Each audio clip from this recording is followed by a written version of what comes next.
दोस्तों आप सभी को मेरा प्यार भरा सलाम। दोस्तों मैं फैज़ान अनवर और आप देख रहे हैं एमडी फैज़ान ऑफिशियल। दोस्तों आज मैं एक कहानी लेकर आया हूं कि एक इंसान अपने बच्चे के लिए क्या क्या कुछ कर बैठता है, लेकिन आखिर में बच्चे उनके अपने वालिदैन को क्या सिला देता है।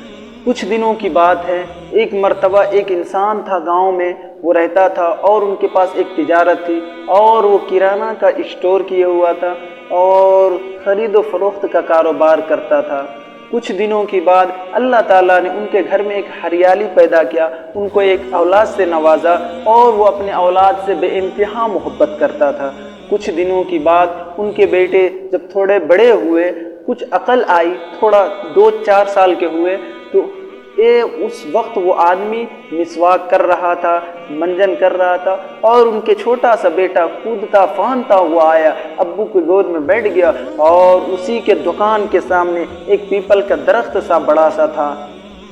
तो पीपल के दरख्त पर एक कौवा आके बैठ गया और वो कौवा कां कां करता है और वो बेटा पूछता है, अब्बू ये क्या है? उनके अब्बू बोलते, बेटा ये कौवा है। फिर पूछता है, अब्बू ये क्या है? कहता है, बेटा ये कौवा है। फिर पूछता है, अब्बू ये क्या है? बोलता, बेटा तू नहीं जानता है, जिसका पाँव रहता काला और पर भी काले हों वो कौवा कहलाता है बेटा। कहता है, अब्बू मैं फिर नहीं जान रहा, बताइए वो क्या है? कहता है, बेटा वो कौवा है।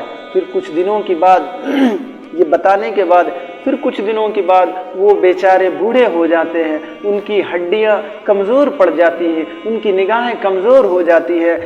कहा जाता है, साइंसदानों का कहना है कि जब इंसान बुढ़ापे में तब्दील होता है फिर उनकी दिमाग जो है ना बच्चों वाली आ जाती है। फिर वो अपने बेटे से और कुछ देर के बाद वो बैठता है और उनका बेटा ब्रश कर रहा होता था।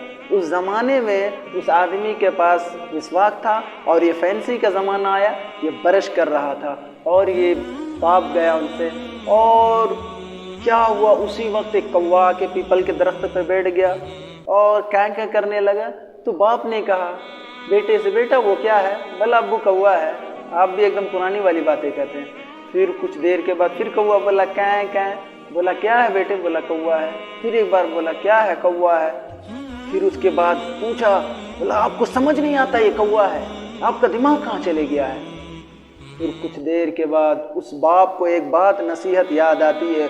उस वक्त जिस वक्त वो मिसवाक कर रहा था, उस वक्त उसके पास डायरी और पेन था, उन्होंने ये बात को लिख लिया था और वो अपनी डायरी को खोल के अपने सामान से निकाल के दिखाता है। उन्होंने 25 मरतबा कहा था कि बेटा ये कौवा है, इसका पर ऐसे होते हैं, पैर ऐसे होते हैं, इसकी शनाख्त है, ये कौवा है।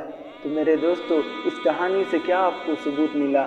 इस वजह से अपने बच्चे को तालीम दीन की तरफ माइल करना चाहिए। अगर उसको कुरान और हदीस की बात मालूम होती तो अपने वालिदैन के सामने उफ तक नहीं कहता। मेरे दोस्तों, इस कहानी से अगर आपको कुछ समझ में आई हो तो इस वीडियो को लाइक, शेयर, एक कमेंट ज़रूर करें और जहां तक हो सके हमारे चैनल को सब्सक्राइब कीजिए। Thank you, all the best. मिलते हैं अगले वीडियो में।